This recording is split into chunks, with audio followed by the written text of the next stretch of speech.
Advanced Elements is the leader in design and manufacturing of inflatable kayaks with cutting-edge technology and providing excellent customer service. All of their products are designed to give paddlers the tools they need at a value they deserve. Check them out at advancedelements.com or call toll-free at 866-262-9076.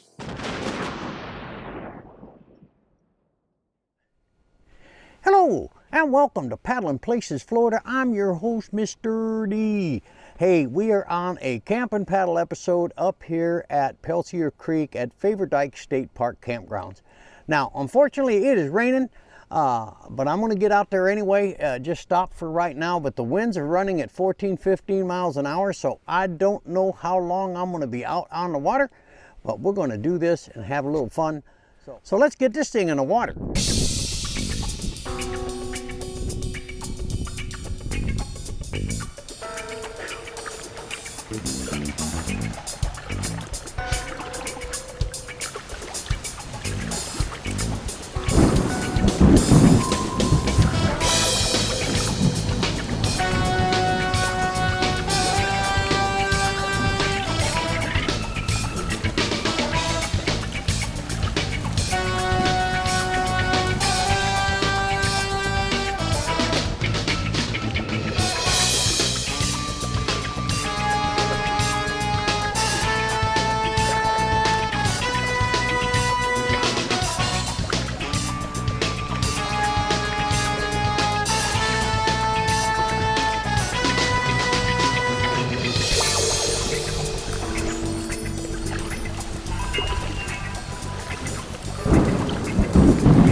Well, hey guys, I have been on Pellicer Creek now for a while. The winds have dropped down a little bit, but the rain has not. It is still raining out, and which is no fun. I'm gonna go up here. I haven't seen any lightning as yet, but this does not look promising. So, unfortunately, I'm gonna have to cut this episode short. It's not safe paddling.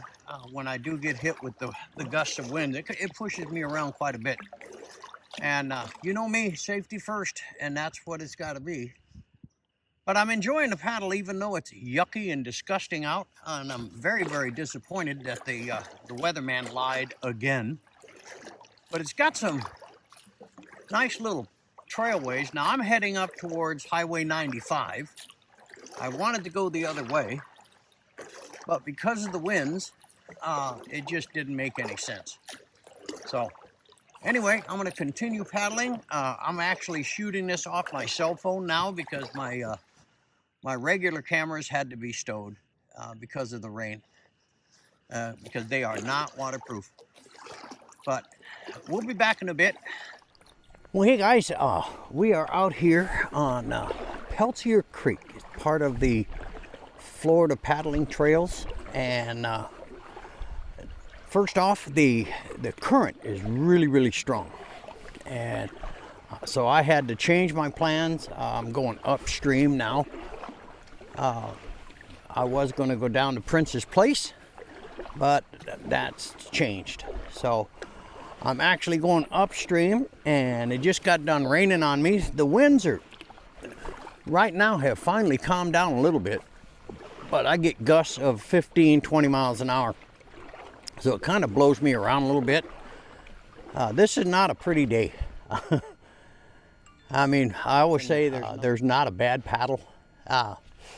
This is getting close to where I'm going to say this is a bad paddle. It's uncomfortable.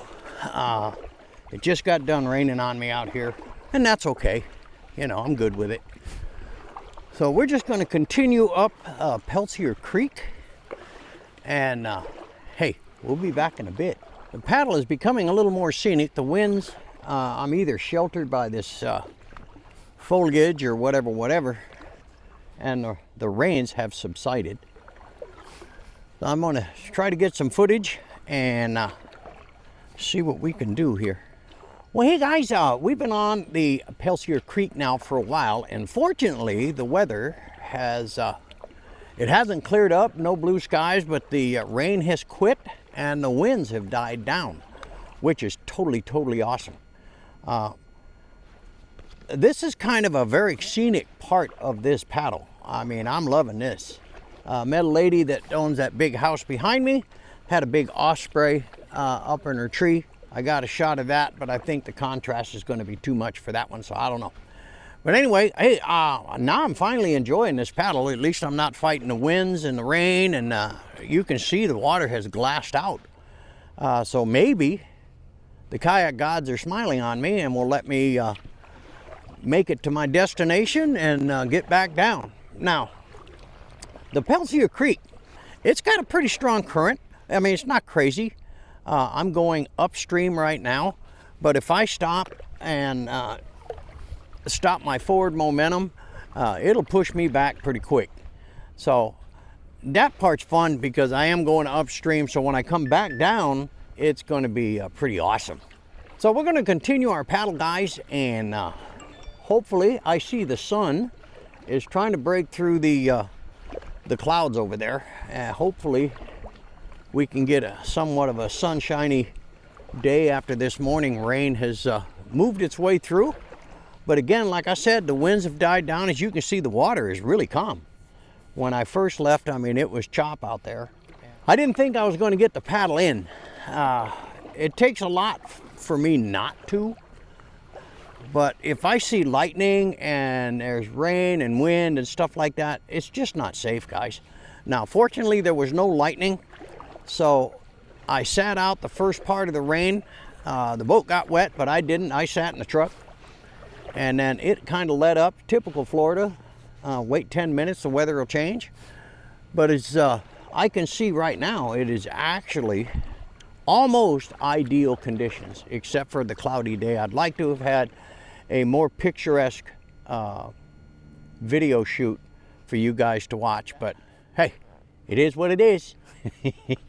So anyway, I'm going to continue my paddle up the Highway 95, and my motivation is way up now. I feel a lot better. I was kind of down in the dumps, and I apologize for that. But I was. I mean, you travel this far to go up in northern Florida. You set up your campsite and all that kind of stuff, and then I didn't get much sleep last night because of the wind. I mean, it just howled through the trees, and that's what kept me awake. The tent was fine. It held well. And anybody asking about that Coleman wrap-it-up tent or whatever they call that thing and how it does in the wind, it does great in the wind. But I didn't get much sleep last night. Anyway, I woke up at 5:45 this morning. The wind was blowing like a crazy man, and I said, okay, maybe when the sun comes up, it'll settle down. Well, it didn't. It was blowing pretty hard. I did not want to cancel this paddle. So I said, well, let me go to the launch. I was going to go to the kayak launch, which has really cool rollers. But being that I have that fixed 3-inch fin, I didn't want to get hung up on it, because today I'm in the AE 1044 DSXL. A young lady asked a question about this. Is that extra 5 inches worth it? Absolutely. It is a little bit heavier, but we're only talking a few pounds, so it's not that big a deal. It tracks extremely well, comes with a drop stitch floor. The wind just picked up again. Go figure, right? Anyway, hey, we're gonna get out of here and hopefully get up to our destination, but the winds have picked back up. So we'll see you in a little bit.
Well, hey guys, we are almost at Highway 95. I'm seeing all the trucks going by and all this kind of stuff coming up to the end of my paddle, but man, let me tell you something, that wind has kicked back up. Look at this water right here. It's back up to about 14, 15 miles an hour. It's pushing me forward this way and the current's that way. So that'll kind of give you an idea of the strength of the wind. I stopped paddling a little while ago to see what it would do, and it kind of spun me halfway like this, so it was kind of fun.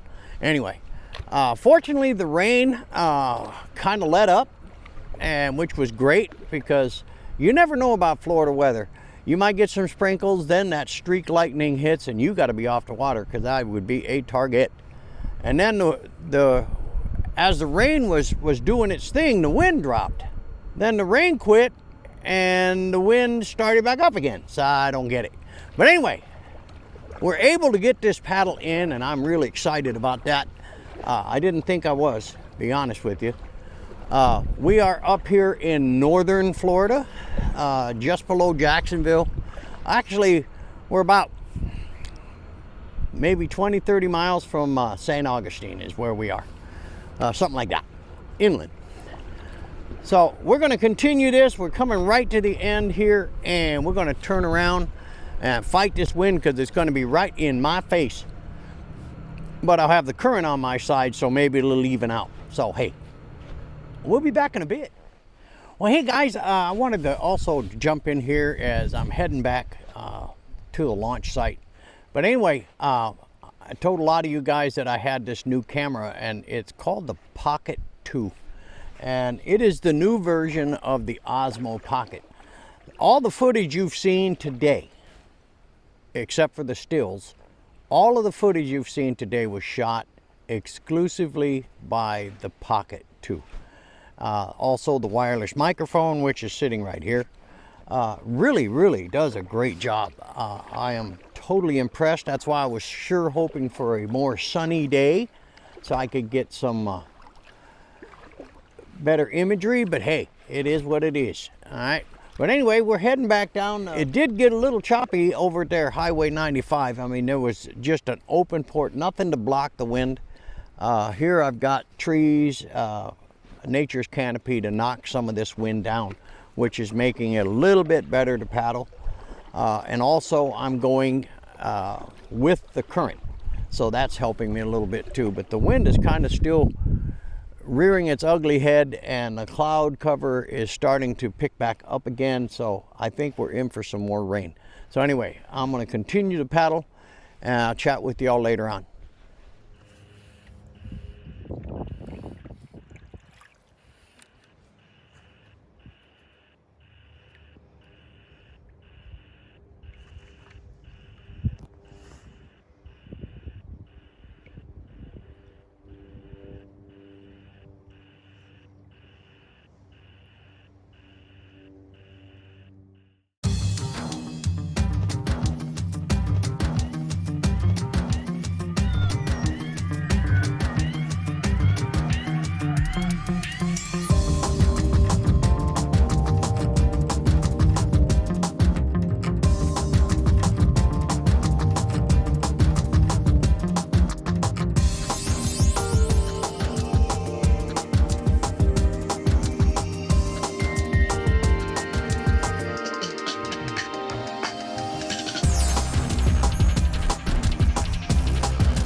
Well, hey guys, we are going to wrap up this Camp and Paddle episode here at Faver Dykes State Park Campground and Pellicer Creek, which is a Florida paddling trail creek. It was a fun paddle. I mean, we had bad weather this morning. That was kind of disappointing and all that kind of stuff. But hey, it happens. The sun has finally come out now. The winds are still blowing pretty good. So no, I'm not going to get back on the water. I've already put the kayak away, wiped it all down, cleaned it. You saw that quick clip. Now that is how I fold a kayak when I'm on a campground. And the reason is normally it's a sand or gravel or stuff like that. So if you try to fold it, you're going to get a lot of debris and stuff on the bottom of the craft. So what I do is I put it on the picnic table, wipe it all down, top and bottom, and then fold it on the picnic table and bag it on the picnic table. It's worked for me in the past. It's worked for me again today. It really makes it a lot easier, and you know, I will still have to take it when I get home tomorrow afternoon. I'll have to take it out of the bag and let it dry completely because we got rained on and all that kind of stuff. But I did wipe most of it down the floor and all this kind of stuff in the hull, and all the big water beads were taken off. So, and then I did use the 303 fabric guard on it, so that helped it a lot. It was almost completely dry, but I still will, when I get home, go ahead and let it dry out. I hope you enjoyed this video, guys, and to all my subscribers, you are so much appreciated. And hey, if you're not subscribed as yet, hit that subscribe button, hit that notification bell, so you'll get notified on our next video. I'd really appreciate it. So we'll see you on the next one.